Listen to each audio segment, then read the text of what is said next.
1002, 1003, 1004, 1005. I don't even know if we're going, but I'm going to say congratulations. You've discovered another meta egg where we look at the weird parts of media. I am with Frank Zero. Hi, Frank. Hello. We must apologize. We were a little slow in starting, but hey, we're bringing it to you 2 days and 30 minutes late. Today, I do have everything written down because I think I can remember the episodes we're talking about just from memory, but I'm not sure. Okay. Let's see. We're I talking think, I about mean, G.I. Joe, The Gods yeah, Below, Season 1, Episode 41, right? yes. And then Defenders of the Earth, which is the show with Flash Gordon and the Phantom and the Mandrake, the magician, like Doctor Strange stand-in, that was made by a bunch of psychologists and Stan Lee, but we won't get into that. This is episode 29 season. There's only one season, so it's season 1, episode 29, Defenders of the Earth. The And gods then the await. very last one is crap, because we went through a few of them. It was supposed to be Star Trek, but we couldn't find Star Trek. Right. So So, it ended up being what? Ulysses 31, Episode 1, Vengeance of the Gods. Oh, that's right. Okay, cool. Let's get cracking. Cheesy intro one-liner. Anyways, Ulysses 31, man. How the hell did you find this? Oh, that was just when I was collecting like all the shows that at some point I would want to review or look at.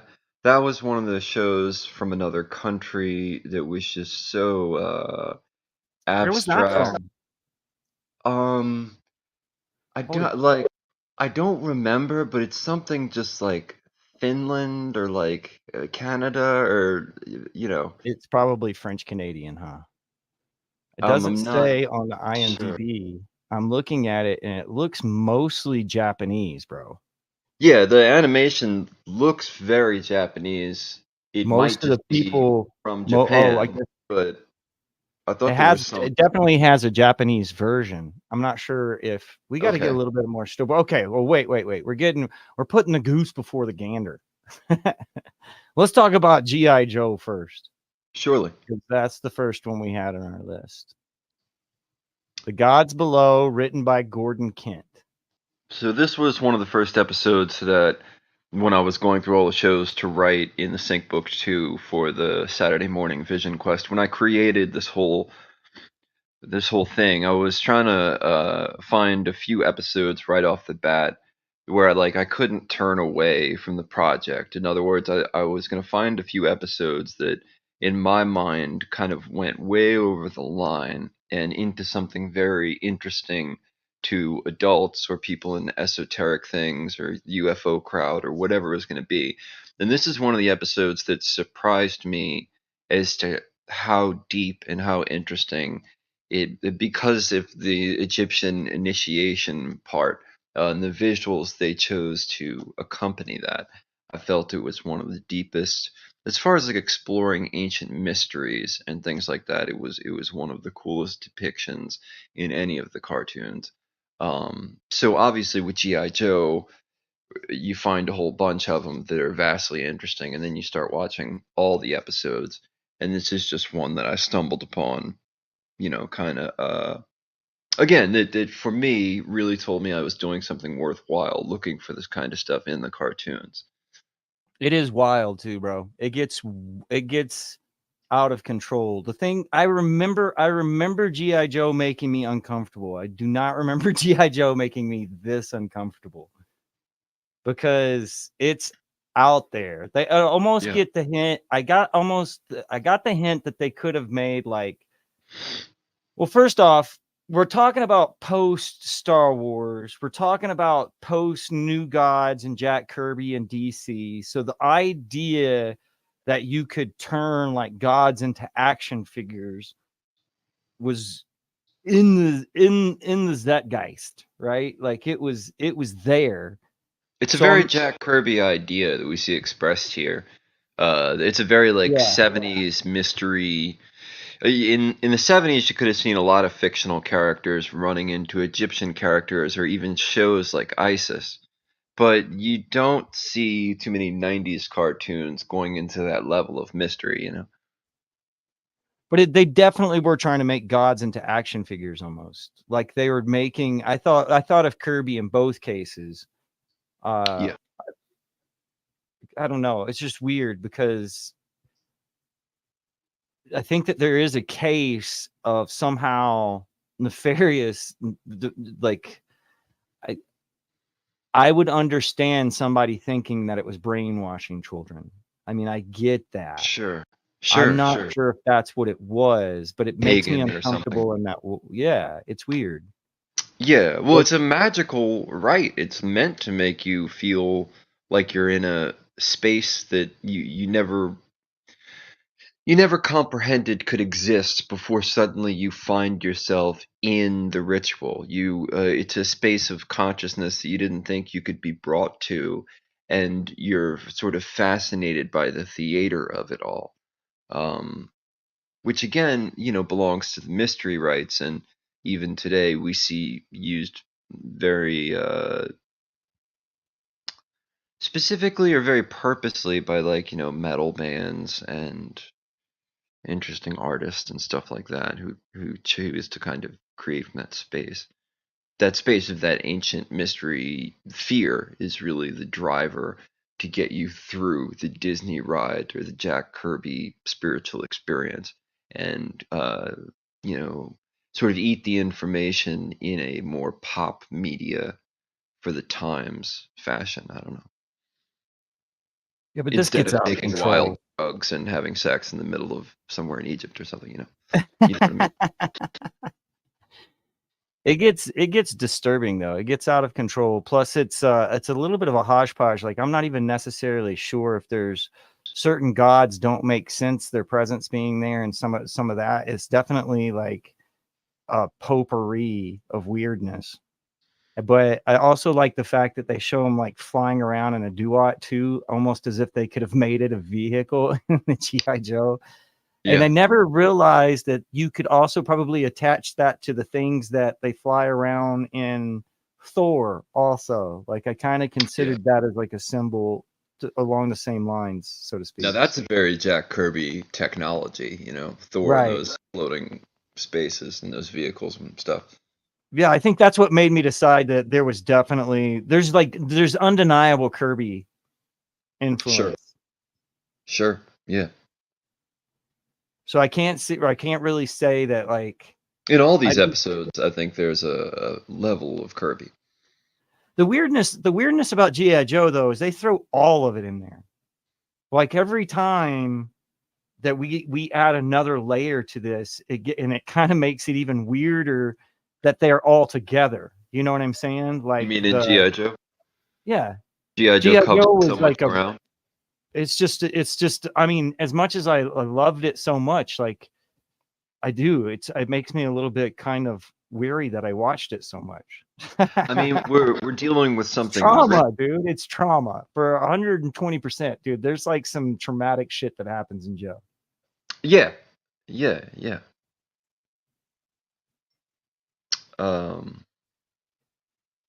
some point I was gonna make. It flew away. Oh, did I interrupt you? That's not No, fair. you're all good, man. You're all good, man. Um, So, what are your theories as far as like, oh, sorry. So that's how we yes, enter into knowing this is definitely like pop media. In one way, pop in the sense that it's disposable, and in another way, pop in the sense that like Jack Kirby had to just churn out so many comics that some of them went there and went to other spaces about ancient aliens and places and things we're concerned with. And then when we get to G.I. Joe, we get to writers like David Wise, who we're going to talk about later, who winds up writing so many episodes that he winds up sort of being he copies himself. He copies his own work, Transformers to and GI Joe to stuff like that. So that's how we know we're dealing with a half disposable medium. That among the how many episodes these type of shows are going to crank out, like GI Joe is up there. that's how many more strange anomaly or sort of sinks or Illuminati symbolism or whatever we're going to run into when we look into all these different series. That's just kind of a rule when it comes to, and that was a rule of pulp comics. You know, that's how we got from Conan to Phantom to Batman or whatever. Right. But I often think about like the fact that for a while there, like the gun was the American super like power, right? Because Sure. Phantom had his gun, Batman had a gun back then, the live action Captain America had a gun. It was like there was like some sort of like archetype of the Wild West was imprinted onto. Exactly. It was a synthesis of the West and then the Wild West rather, and then the gangster scene. And so around that, you weren't going to be a good guy or a bad guy unless you were, you know, you had something to fight with the rest of those guys. What is that thing? I don't know what that thing is, and I don't like. I have to go back and watch this because I was almost like a little bit hypnotized by how much they were throwing at you. I was like, Well, this part's doesn't make any very sense. hypnotizing. All these episodes are also hypnotizing in different ways.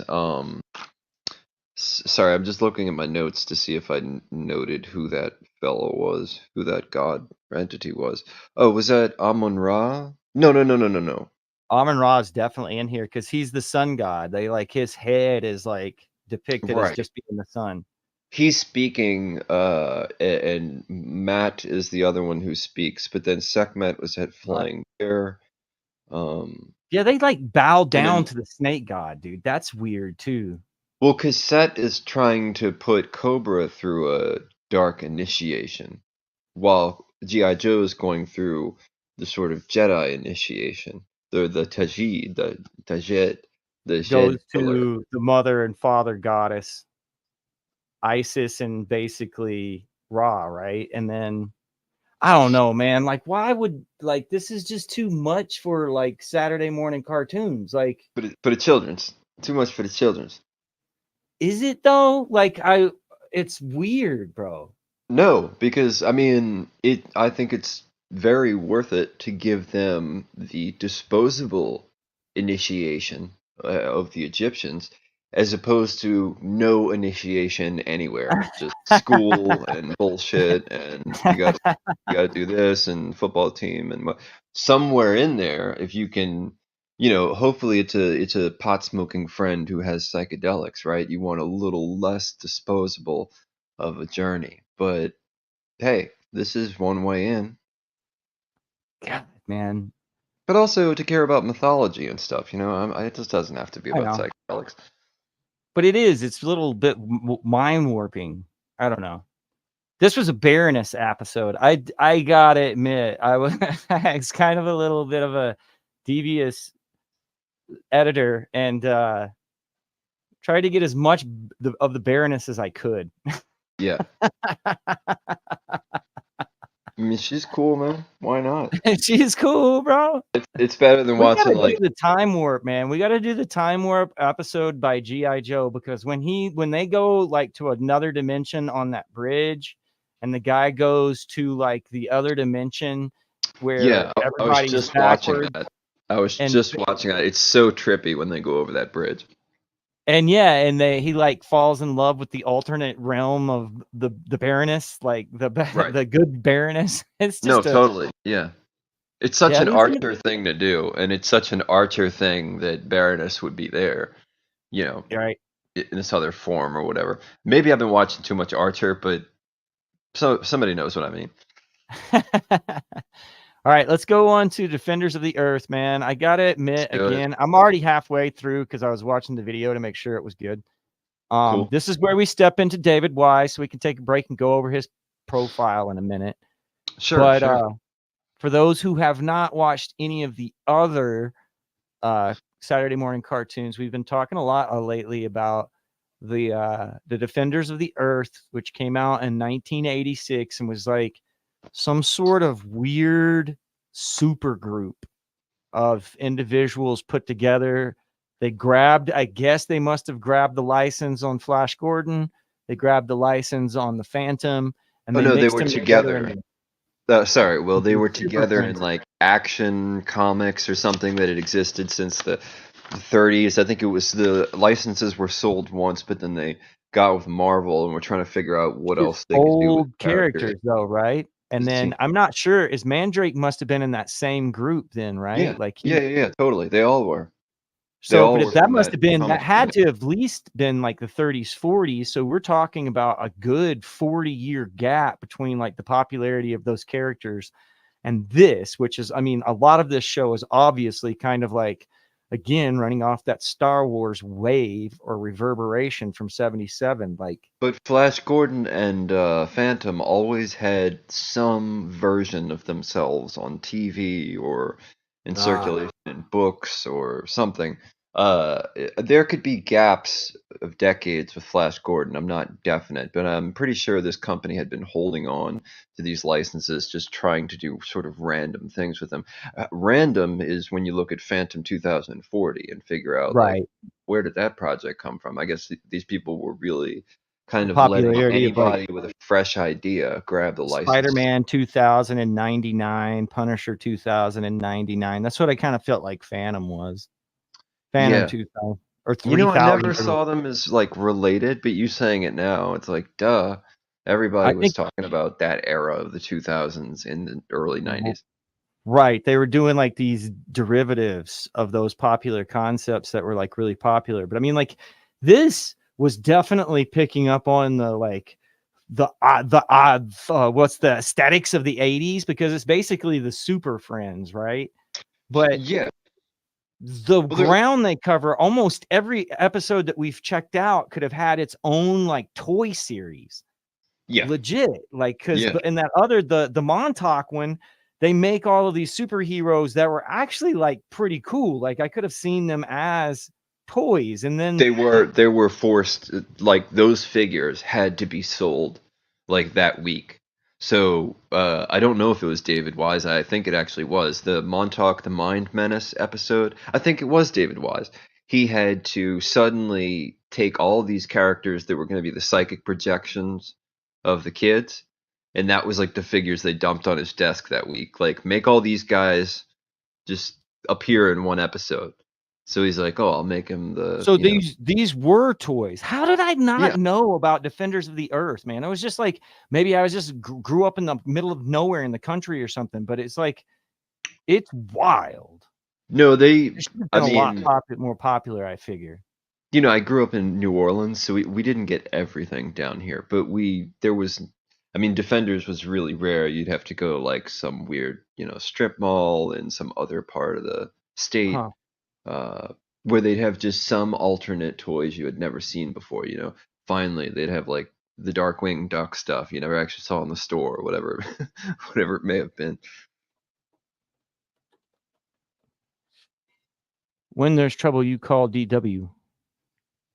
So David Wise, is it okay if I kind of go into that, or do you Yeah, want yeah, to yeah. Is it up chill with right the episode? now? I was like looking him up Yeah, because I didn't know he had done that Montauk episode. But yeah, I'm not sure on that, but please do fact check me if you yeah, go get to ahead the end of and that here. read some of your So notes. David Wise was, well, he's responsible for writing a lot of the cartoons that we're going to wind up talking about, that we have talked about. He's most known for Transformers and Ninja Turtles, but I'll just kind of start at the beginning. He was really, really, like, growing up, he was an amazingly talented filmmaker. No, And get out. No, no, whoa, bro. get He out. was an amazingly talented Get out. filmmaker. And so he started working with like claymation and other stuff. And I just stopped dead in my tracks. I didn't know what you were yelling at. And Having a good time. Having a good time. Go fair ahead enough. though. Like I think Uh, just so I don't forget, because you mentioned the transfer. He was like the lead writer for the Teenage Mutant Ninja Turtles, bro. For he like was the lead writer for Ninja Turtles, for Transformers. His personality, he said he split his personality in four, and that's who the Ninja Turtles are. sorry, most of the Transformers are actually his personality because he was writing it for so many seasons, and he'd go away and he'd come back and they'd want him for a movie or whatever the heck. So when he's kicking butt as a director and as a uh, stop motion artist and animator and all these things. And then he insists that he wants to learn more and more about writing, and people want to give him scholarships for being like an animator or whatever. And he's like, no, I got to get these writing chops in. And during that process, he decides he wants to be a science fiction writer. And so at age 13, excuse me, maybe it's 14. At age 14, he decides, he doesn't decide he writes a script for the animated Star Trek show, How Sharp a Serpent's Tooth. Now, it's not just any animated Star Trek episode because it's one as mind blowing as the episodes we've been showing you so far today about Egyptian and other spiritual mysteries and things like that, because it's about Kublai Khan and this serpent deity coming down and explaining around the pyramids that we never built cities the way that he actually like taught us to, and he gave us civilization and language and all this stuff. But since we never got the cities right, he just never came back to Earth, and so we never learned the full lesson of the whole pyramid and all this other stuff. And so the while he's screaming at the Star Trek crew, they're running around putting together pyramid parts and things, trying to figure out how to make the city right. And it's interesting because the crew has a Native American character in it, which of course is different. The animated crew is a bit different from the normal crew. So he wrote this when he was 13. It's a mind blowing show. Then he goes on to all these other shows we love. Obviously, he's the main writer at Ninja Turtles and Transformers and all the fandoms that those shows and the shows that came out of them have created. So David Yeah, he Wise wrote the wrote. pilot for Cops. He wrote the pilot for Battletoads. He helped develop Cadillacs and Dinosaurs, which was a comic book, and he also helped with Wildcats. I mean, the list is out of Well, he control. wrote the first two episodes of Batman. Wildcats. He did a lot of work for Space Sentinels, Conan and the Young Warriors, Zorro, Mighty Duck, Speed Racer, Shadow Striker, Space Com, My Little Pony. That's 3 episodes of My Little Pony. He-Man, about 5 episodes. It goes back to older and older versions. Tarzan the Space God was one of the episodes he wrote of Tarzan. He wrote episodes for the live-action Wonder Woman and Isis show in the 70s. He's really, really all over the place. But yeah, the fact that at 13 he gives us one of our kind of mystery religion episodes that was going to be in this lineup, but it's incredibly hard to get it like non-copyrighted. It just shows how interesting of a writer he is. But you can actually go through all these shows and see him repeating different themes and themes about weird magic stuff. And Defenders of the Earth has a whole series about a book of knowledge, and he actually took that and wrote it into another series. Buck Rogers, 1979 through 1981. He just wrote one episode, The Space Vampire, but that's on my Patreon. If you guys are interested later, I just have kind of a list of all the things he worked on. You can see images of the show, and I'm adding more and more information as I go on the Patreon. But we'll give you guys a link at a later juncture. So, Wildcats, the 2 first episodes are incredibly amazing. If you just want to go out and look at his stuff, because they're the episodes where we're learning that these demons live inside of little microchips that are like the mark of the beast that humans have stuck in their third eye. And these demon aliens, daemons, whatever, are coming through. Daemonites is what they're called in the Wildcats mythology, are coming through dimensions and stuff like that. So it's a crucial first 2 episodes to be given the writing chops for. Spiral Zone is a really cool show. The Zone Train, the David Wise episode, I did not find amazing. I would suggest in the Space Sentinels. Space Sentinels is a really heady, kind of almost Spider-Woman show because every episode's a new trip. And within that series, he wrote Time Traveler, The Sorceress, Commando, Nemo, Jupiter Spore. But I really suggest The Time Traveler. It's about Saturn, uh, the time god or whatever, being an alien. and running around doing Spider-Woman kind of stuff.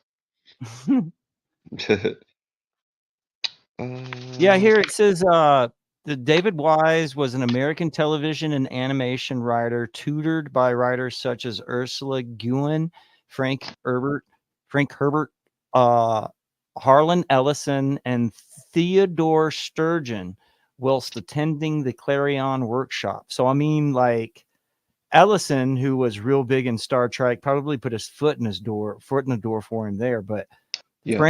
Frank had to teach him something about how to put gods in his work, man, because that's what Frank is known for. That's the author Well, all of those people Dune. are really prolific, like spiritual science fiction authors. So Right. Spiritual science fiction is exactly what the heck it is. And so I don't know if it can really be considered nefarious and really just smart. This guy's just smart.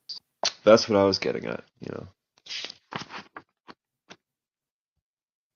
There's also a Kronos episode of Ulysses 31, which I think is really interesting. We might show that to you guys further down the road. Well, we can start talking about Ulysses right now because I'm not really sure how much time I got before she busts in the door and grabs me and takes me out by my ankles. Oh no. Because I look here, let's look this one up real quick because I think it's important to figure out what the heck is going on here. Because this is not, in my opinion, I mean, I'm not an expert, but I do know a little bit of when I see expensive animation, because they're like, it's layered, like how they're layering this. They're Right. It's taking a amazing. lot of It's beautiful. shots that have movement in them because and I mean, it's like every shot. It's every shot. Yeah. Oh, well, all the space stuff for sure, dude. It's a weird flick, man. And I know, like, when you watch it, you were like, you called it hypnotizing, I think. Well, I did an entire watch through where I had no idea what I'd just seen. I was only hypnotized. And then, It's like, very seriously, funny. I sat there like, my job is to summarize this show. And I watched the whole show, and I was like, I Well, was can like, you well, that didn't work at summarize all. it? I Do had you to want go me to back. summarize it, or do you think you can Oh no. explain what? Well, I can share my kind of funny summary because it almost makes no sense, and then Do you it. can tell the people at home what actually happened. Okay? Is Okay. that Yes. okay? So we got Okay, a so deal. episode 1, season 1, episode 1. So the very beginning of Ulysses 31, the show, Vengeance of the Gods. Mormon space Jesus and his homie talk entirely too fast as they walk into Space Papa's son's birthday. After fast talking, the homie rolls out. Space Jesus flying a massive ship through space. Guitar licks on board. The ship explains a suddenly. The ship explains. Yeah, it did explain. The ship explains a suddenly appearing planetary body when they realize headed right for them. They put up defenses, and a child is revealed as the attacker, floating in cold space as a ray of light and heat. The boy, Telemachus, is found by two blue-skinned teens. Men in robes, Cyclops worshippers, walk about as the teens stay hidden. Jesus gets a mental download about the danger the teens are in, rolls out, fitting to bust some heads up. The robed humanoids invoke their god, a robotic Cyclops. Jesus tells the boys it might get real. It then gets real. Then they meet Olympus and learn stuff. It gets surreal. The, the end, sorta. It Because I was does. actually just confused at that point, but I knew it had ended. Will, can you tell the people what happened? Uh, you did very well, by the way. There was Okay. quite a few ways I couldn't have said it better. But basically, the Mormons in space is pretty much how I feel about it. Mormon Space Jesus. We gotta ask Andreas how valid that comparison is, but There's just a lot. Okay, so I mean, they're in this huge space city because there's a shit ton of them in there. And then, like you said, that the ship, which is like some weird AI that has all the in this control room. God, it's okay. So they're in this control room and they have all these screens and stuff everywhere. And all of a sudden, from this planet, this beam of light comes and grabs the kid. So the guy's like, we have to save the kid, but when they try to save the kid, I don't know exactly how this happens, but everything turns into a big black hole. They get sucked into the black hole, and immediately when you're like, things get real, things get surreal, it gets vaporwave AF, dude, with like the Roman columns and everything. Like they go through, and it's a long, trippy thing, bro. It is definitely like 2001: A Space Odyssey, the last scene. That's There, Space Papa. that's Space Daddy, and I'm Space just Daddy's yeah, like, "You son of a bitch! How dare you find me?" like a child. I'm just pointing out the parts I understand. Space Papa. I mean, you were getting into 2001 and everything. I was just like, It ooh, did. I It know had this to one. have been. It had to have been influenced by space. It had to have been, but No, instead of definitely, like, absolutely. it had to have been. And then because and it's 1981, so it's before all of this other stuff. It's like right Right. on the cusp of Star Wars, Yeah. basically introducing the idea of having gods in the stories and stuff. So Yeah. this particular one, again, thank you for showing it to me. But it's a real puzzler, like it's a head scratcher because it's way ahead of its time, and I don't know if they were trying to make toys, if they were trying to make some sort of franchise like this, or this was just some guy's like passion project. I don't But I feel mean, this was driven by toys. You know, they may have had a line of toys, but I don't well, I think mean, this I've only seen was. the first episode too. Do you remember Oh, how the really? rest of the series Oh plays no, out? this show is insane. Like it was alarming to me that the first episode's already this balls to the wall because this show is like outstanding. It's like half a Mobius's imagination in a Space This is Jesus very anime. Mobius. This is very, it's not, I can't, when we were talking about Defender, or was it, yeah, G.I. Joe, we were talking about G.I. Joe. I was like, this is 120,000% like a nod to Kirby. I Yeah. can't say the same here. I feel like, I mean, I would have to look up my info, but I feel like this would be before New Gods. I would say about around the same time. It's Around the got to same be time. neck and neck, bro. I mean, it's neck and neck with, let's see. But I think Kirby was in the zeitgeist of this era that was like everybody's talking about UFOs and Space Jesus. Maybe not Space Jesus, but everybody's talking about psychedelics and UFOs and Whoa, 71. So this is 10 year after New Gods. This is 10 year after Kirby went all like Gnostic. yeah, Wow. yeah, Huh. interesting. But yeah, I don't think Kirby saw this. Just to answer that chain of data. Um, I mean, he could have. Okay. You know, he was sitting down drawing all the time. He could have just been putting on every country's cartoons. Who knows? France, English release. In the United States, the show was broadcast as a half-hour segment in the 1986 anthology series. That's what confused me. I must have thought it was French. It does have a French version. Like it definitely Right. had, I think it's Japan original. It's gotta it had to have originated out of Japan. But it's kind of Yeah. got that feel, like that deep space station idea that was so prevalent in Japan at that time. Like Yeah. these great, I mean, it has very anime sort of Thundercats almost overtones. It's got a bit of yeah. Mobius and a bit of Thundercats with the character design. It's definitely Mobius. I mean, if people I like Jean, you're talking about the comic book artist. It's like Yeah, it's a little bit heavy. I mean, it's heavy metal without the ties. sure. Yeah. Well, the Space Jesus thing, there's a lot of robed weirdness that doesn't happen in other cartoons, I feel like. It's Mormon, bro. Like I feel like these Yeah, people wear special underpants. definitely. I was focused mostly on the animation when I was editing this. So I didn't get Yeah. too much of like their culture and civilization. But there, I mean, basically that's how it starts is he has this birthday party and it's like the whole spaceship is there. Yeah, yeah, Like it's this law. I don't know what the story is or why they're floating around space, but it's very lost in space, I think, yeah, yeah, because definitely. I get that vibe. I he We need Space to Daddy explore seeks him the out. series more, you know? We Hmm. need to watch the rest of it and engage.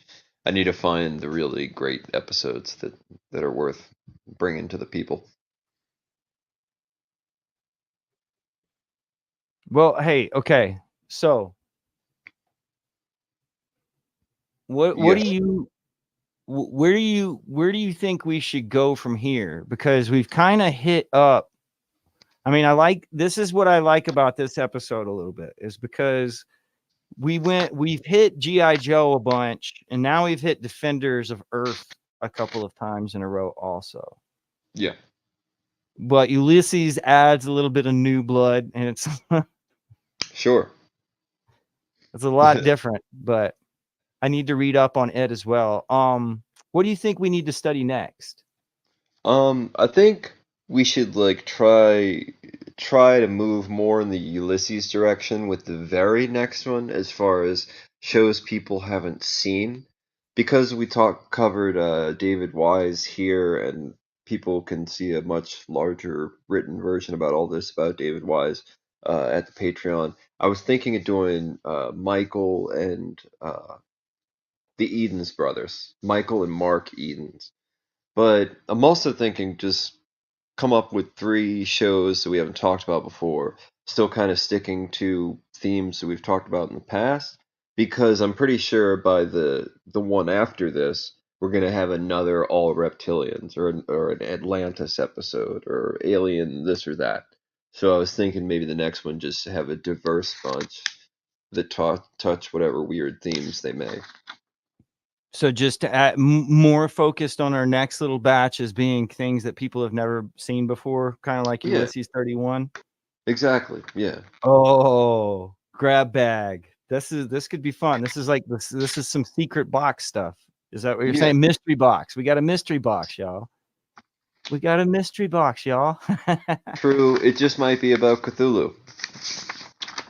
Now, Or did we go do we kind of started taking off a little bit of a veer to talking about whys for a second, but we really didn't talk about the exact nature of this Defenders of the Earth. oh, it's amazing. It's Oh, amazing. bro. It Do you must be want tough. to kind of do you have another breakdown? Do you have a breakdown similar to the one you had of Ulysses? Yeah, I think this one was a little more, it made sense to me, and it might make sense to people. Okay, so Tibetan monks are attacked by a triple-headed serpent entity in their temple suddenly. The defenders bore Kashin with not being at an arcade or watching a film. Kashin also learns magic, or the first couple of steps of magic, rather than manners. Phantom gets the signal of an emergency in the Himalayas east of Tibet, and Mandrake says they're going to head for Kali Yuga. Does not explain what that means in this context, although we know what Kali Yuga is. But on We the do way, know what Kali that is a okay, keep going, keep going. But there's a no, few no, things. no, we can break down Kali Yuga, man. What were you gonna say? Oh no, because it's weird. There's no now that you mention it, he says it right there when he runs onto Yeah, the airplane faster than everybody. And he goes, "We got to go to Kali Yuga," but it yeah. really doesn't like go Never into comes back any to it. more detail whatsoever. And nobody That says like, Mandrake, what's a Kali Yuga? everybody just kind of looks at each other. And I like the part where you said that he learns magic instead of manners because that's basically what happens is he's like taking his kid to like a swanky ass bar, teaching him how to be in the nightlife, right? Right, And then all of a sudden, like his old master shows up like Obi-Wan Kenobi and is like turns into the snake god, like, bro, alert, right, alert. And right, then he right. heads off to go talk to his boss man. But when he gets there, they're being attacked by gods, basically. Well, Like first they the get attacked by the Indian fish god Manu, or a dragonfish. And then yeah, Therion, Megan Therion, Crowley shit going on, is Mandrake's sensei. And Oh, I when didn't he's catch that. reunited with Therion, Therion begins explaining the Bodhasvita, Bodhasvita. Can you say that? Bodhisattva? There you are. Ha, I wrote down the wrong combination of words and couldn't get the. got you. I got you. I got If you you. could We're just, good. yeah, just keep saying that every 3 seconds. So Ming and Magic Dick, who who's Magic Dick is a new character, and there's a reason I gave him that name. Anyway, Ming and Magic Vogue. Oh, Magic Dick is Ming's black magician.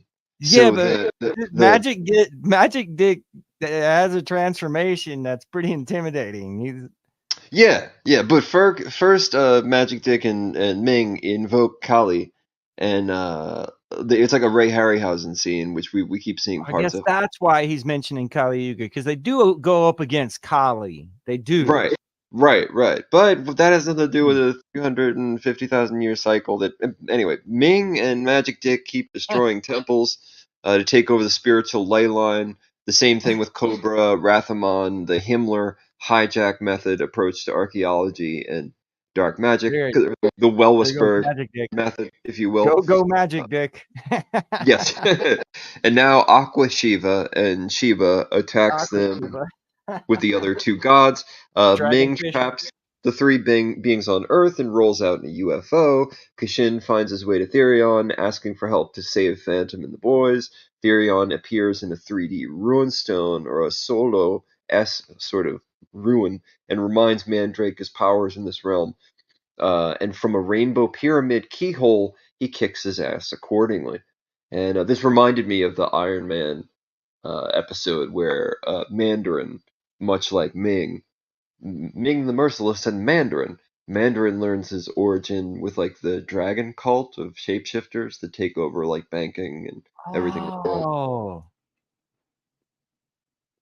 I We're don't gonna think do I that made that episode. connection. I think you just blew my mind. That Okay. episode needs to be covered very soon. So Well, I mean, the Doctor Strange aspects of Mandrake are undeniable in this one. Like he even yeah, steps into that whole like little Stephen King surreal world and all of that noise.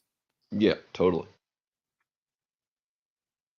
And there's your Keystone period. Like, yeah, Yeah, it's yeah. definitely Illuminati weirdness. It's kind of weird.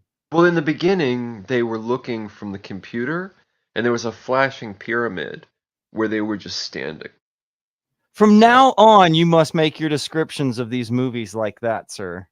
okay, you That saw it shit's right there. fucking You hilarious. saw it. It's There you go. hilarious. Yeah, yeah. You just passed it a few times, or passed two different frames of it. There you go. There you are. I don't even think it's just like a different world. Like this, there's so much going on in this one. Like I I was know. like, I can't even keep up. I can't even keep up with what they're saying. I don't know if it's just because I'm too old to follow cartoons anymore, but it was just like, what the? Because they even do this thing where Kali can make him. She makes like, uh, she makes Flash Gordon have like sleep paralysis or some shit. You know what I'm saying? She makes it Yeah, to where he can't move, like this whole weird abduction thing. And yeah, Mandrake yeah. has to do like this magic spell to like snap him On out of it. right, yeah. Dude, it's wild. Mind Wild. Like, control. but I could totally see figures being made of this. This whole thing reminds me. I didn't know there were figures. That Yeah, makes me more interested, bro. I would like search these down because like this is it kind of looks like it's influenced from all of that other stuff in the 80s, like Dungeons and Dragons figures and all of that. It looks very inspired by Dungeons and Dragons to me. yeah, for But sure, for sure. I as don't far think as they the had. weird Illuminati stuff, we gotta go back to Q5, man. Do you have any more information on Q5? Okay, so I went to research the two clinical psychologists who were attached to this episode, a Dr. Joyce C. Mills, PhD, and a Dr. Richard J. Crowley, PhD. And I saw, Shut up. nope. And I looked at their, they're both authors, they both put out books, and they both, are involved in a few studies and things like this. But it's all an interest in like child rearing and nothing actually about like trauma or advertising or any sort of thing that we can even begin to start going down a rabbit hole. It was all really fucking boring, like being a Hmm. parent for the first time and, showing affection to your second child. Just what? Well, You wrote a that whole book on okay, that? okay, okay. But like even you made the joke, like there, okay, so there is the scene. There is the scene where he's being like a dad, right? There Yeah. is that. There's this whole Yeah. thing with him, but again, he's not really necessarily learning manners. Like, The thing is, like, I think that we're gonna find things with the Q5 or a group like them, and we're gonna find stuff with the clinical psychologists working on a lot of these shows, but we're also just gonna find the nerdiest, most general psychologists just attached to these shows to be like, well, every 3 episodes you have to say something educational. Every 3 episodes you have to, instead of just having something slapstick, you have to have like some karmic thing where somebody, they learn a lesson from doing something violent or something silly or whatever, and it's going to be a really boring start. But that's the way it was looking into the writers and the artists here. It appeared like nothing until I found so many episodes that the study seemed worth it. And then eventually I think we'll find more to groups that were literally assigned to adding elements of psychology to shows that have satanic messages and satanic symbols in them and satanic kind of ideas and elements or darker magic, if you will. They have good magic sometimes, a lot of times, but there are a weird bunch of villains with hypnotic powers, both on the children watching and the children within the series, that I think is too creepy for not being related to satanic ritual abuse of the 90s and the multiple personalities that trauma based mind control leads to. all right. So we got to get you the link to your Patreon put into the descriptions. Okay. Cool. Cool. Cool. It's just If the Frank Zero at Patreon. right, the Frank Zero Patreon, and of course your blog is Saturday Morning Oh, Vision Saturday Quest. morning. If you Google Saturday Morning Vision Quest, you can find other interviews I've done, the blog that's just dedicated to this stuff, and just other related. You might find more episodes of this, other related stuff that I've done under the title Saturday Morning Vision Quest. We are at episode 9 now, so if you guys are just joining us for the first time, get on it. Go watch some shit, man, because I don't want to have to keep repeating myself, Frank. I Right. don't think that that's a good idea. I think people should go back and watch all 9 episodes of Saturday Morning Vision Quest. Get get their cosplay for Mandrake ready for the next Comic-Con and try to keep up. hit subscribe, hit the bell, please. You can go on and hit all notifications because we are going to start doing some shorts and some long formed. I think that Frank has decided the next thing that we see are things you've never seen before. Good old Frank, right? Yeah. Am I right?